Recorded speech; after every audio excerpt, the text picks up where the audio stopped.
नमस्कार, सुप्रियाज किचनमध्ये तुमचं स्वागत आहे। आज आपण बनवत आहोत कोळंबी कोळीवाडा। त्यासाठी आता आपण इथे प्रॉन्स फिशचा वापर करणार आहोत।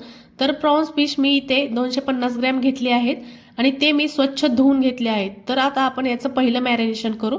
त्यामध्ये आपण इथे मीठ घालून घ्यायचं आहे, नंतर अर्धा चमचा हळद घालून घ्यायची आहे आणि अर्ध्या लिंबाचा रस घालून घ्यायचा आहे।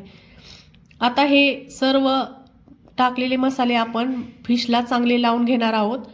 त्यामध्ये नंतर हे फिश आपण 15 मिनिटांसाठी मॅरिनेट करून ठेवणार आहोत।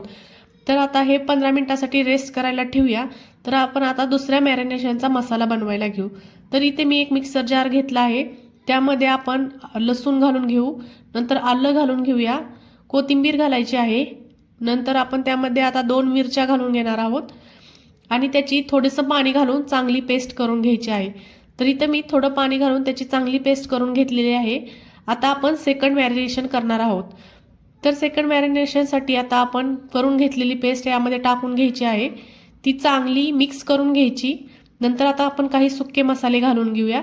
तर इथे मी 1 चमचा धने पावडर, 1 चमचा गरम मसाला, नंतर थोडीशी हळद आणि ब्लॅक पेपर पावडर घातलेली आहे, नंतर त्यामध्ये थोडासा चाट मसाला घातलेला आहे आणि हे सर्व मिक्स करून घेऊन त्यामध्ये आता आपण अर्धा चमचा लाल तिखट घालून घेणार आहोत आणि हे सर्व चांगले मसाले फिशला लावून घ्यायचे आहेत।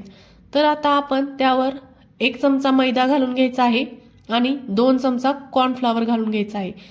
तर कॉर्नफ्लॉवर आणि मैदा हे चांगले मिक्स करून घेणार आहोत। आता आपण पूर्ण फिशला चांगलं कोट करून घ्यायचं आहे, चांगलं हलवून घ्यायचं आहे आणि आता आपण त्यामध्ये 1 चमचा तेलही घालून घेऊ आणि हे मिश्रण आता आपण मिक्स करून घेऊया आणि नंतर हे 15 मिनिटांसाठी रेस्ट करायला ठेवायचं आहे।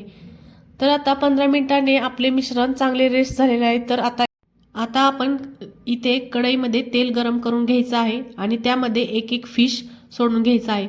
आपण आता इथे 3-3च्याच बॅचमध्ये फिश तळून घेणार आहोत। जास्त फिश टाकले तर त्याचा पूर्ण मसाला निघून जातो आणि इथे तेलही आपण मीडियमच गरम ठेवणार आहोत, जास्त पण गरम नाही करायचं आणि एकदम थंड पण नाही ठेवायचं।